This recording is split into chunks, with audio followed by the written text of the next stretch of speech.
Alors bonjour à tous, heureux de vous retrouver chers amis sur YouTube en ce vendredi 20 décembre 2024, 17h11 heure du Québec. Merci à ceux qui sont abonnés, ceux qui ne sont pas fait là maintenant. Merci à ceux qui m'envoient des liens, des messages toujours pertinents, intelligents et très appréciés. Merci à ceux qui vont commenter la vidéo, me dire d'où vous regardez, écraser le petit pouce en l'air et partager la vidéo. On s'en va dans un monde vraiment très perturbé. On ne sait plus où on... Je peux vous dire une chose, wow! On n'est pas sorti de l'auberge. Je vais vous partager des nouvelles, vous n'allez pas en revenir.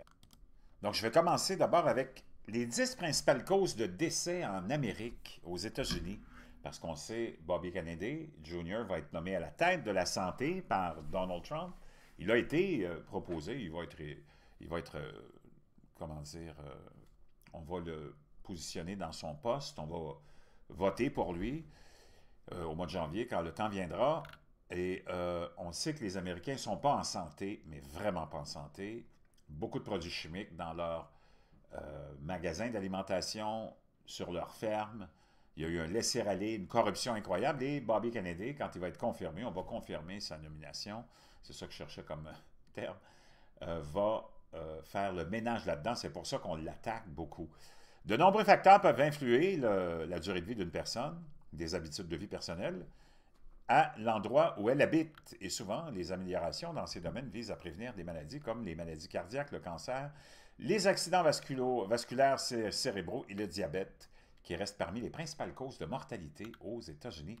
Près de 3,1 millions d'Américains sont décédés en 2023, selon les données définitives du fameux CDC, the Center for Disease Control and Prevention, soit environ 189 000 de moins qu'en 2022. Le taux de mortalité ajusté selon l'âge en 2023 était de 750 décès pour 100 000 personnes, en baisse d'environ 6 par rapport à 798 pour l'année 2022.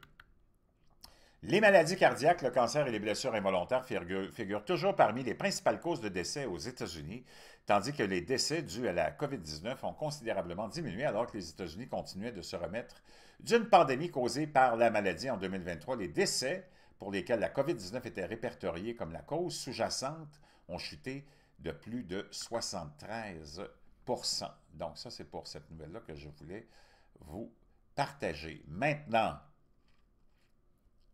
une autre nouvelle très intéressante, et c'est la suivante, et je peux dire une chose, ça augure très, très, très, très mal. Le Danemark adopte la première taxe sur l'euro au monde, mais ce n'est pas une mince affaire.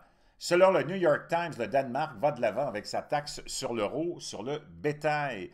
Bien que vivement contesté, le gouvernement danois a néanmoins finalement décidé d'imposer aux agriculteurs une taxe de 43 $, soit 300 couronnes, par tonne pour les émissions de dioxyde de carbone, aïe aïe, qui pourrait atteindre 106 $ par tonne d'ici 2035. Je ne sais pas comment ils vont faire pour survivre. Et s'ils survivent, je ne sais pas comment on va faire pour se nourrir. Ça va coûter une fortune.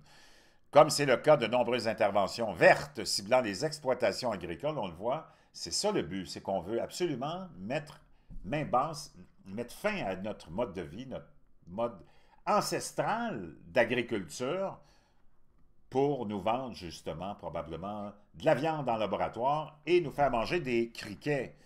Cette mesure est ridiculement inefficace pour résoudre le problème inventé de toutes pièces, mais remarquablement efficace pour consolider davantage le contrôle d'État sur la production économique.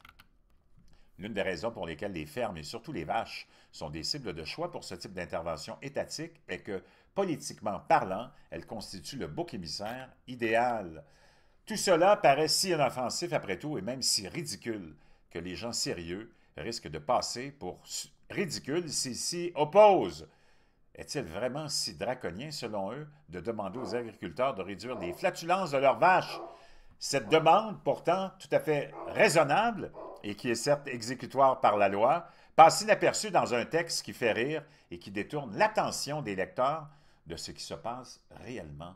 Le New York Times joue son rôle dans cette façade, savourant l'opportunité d'imprimer caca, paix, héros dans la section économique, de sorte que la réglementation semble tirer d'un conte pour enfants espiègle plutôt que ce qu'elle est une atteinte extrêmement grave à la liberté économique.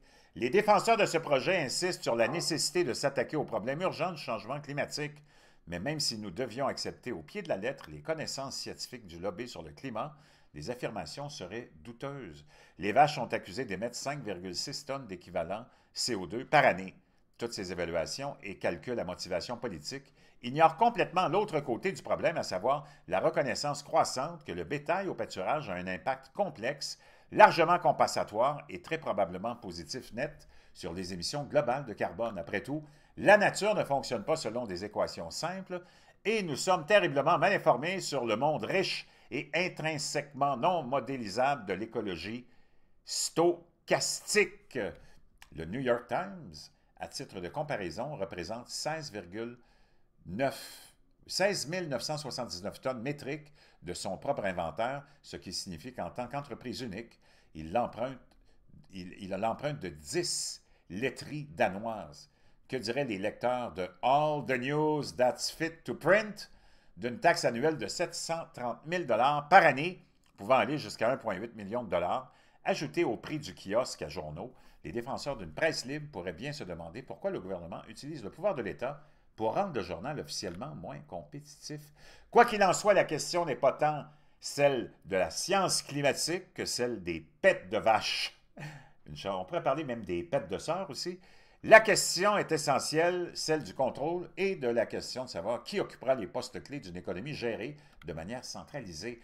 Une taxe sur la pollution a pour objectif de changer les comportements, déclare J.P. Bruce, le ministre danois de la Transition verte, dans un moment de franchise débridée. Les programmes gouvernementaux visant à changer les comportements sont beaucoup plus faciles à mettre en place, lentement et contre des secteurs minoritaires que quelque peu ridicules comme l'agriculture, que par exemple, la population en général. Il ne semble pas désireux, par exemple, d'imposer des charges supplémentaires sur les émissions du chauffage et des transports des citoyens moyens qui, combinés, éclipsent celles du secteur agricole. Le New York Times affirme que les émissions du bétail deviennent la plus grande part de pollution climatique du Danemark, ce qui revient à dire que ce n'est pas la plus grande part, parce que ce sont des mensonges. Si la production de bœuf et de lait représente un risque climatique existentiel, pourquoi ne pas simplement taxer les consommateurs de bœuf et de lait, qui, après tout, sont la véritable source du signal de production? La réponse est évidente. Aucun homme politique ne veut être accusé d'avoir augmenté le prix du beurre pour la grand-mère danoise moyenne. Politiquement, il est bien plus facile de s'en prendre aux agriculteurs, sachant pertinemment que les coûts de production agricole seront de toute façon répercutés chez le consommateur. Mais ce sera alors la faute des agriculteurs, pas celle du gouvernement. C'est un vieux stratagème, une sorte de stratagème de blanchiment de l'impact réglementaire. Le succès de la stratégie danoise reste à démontrer. Si l'on se fie aux exemples des Pays-Bas et de la Nouvelle-Zélande, le plan pourrait bien se retourner contre eux, avec des agriculteurs frustrés qui descendraient dans la rue et reprendraient même les rênes du pouvoir. C'est un avertissement utile, accorder au gouvernement le pouvoir de taxer chirurgicalement et ainsi de changer le comportement des producteurs revient à leur accorder des privilèges de planification économique. La Burp Tax danoise est une étape importante vers la propriété étatique des moyens de production et, comme le montre l'histoire des économies gérées de manière centralisée, il est peu probable que cela se termine bien. Wow, je peux vous dire une chose, on est dans un monde complètement gaga.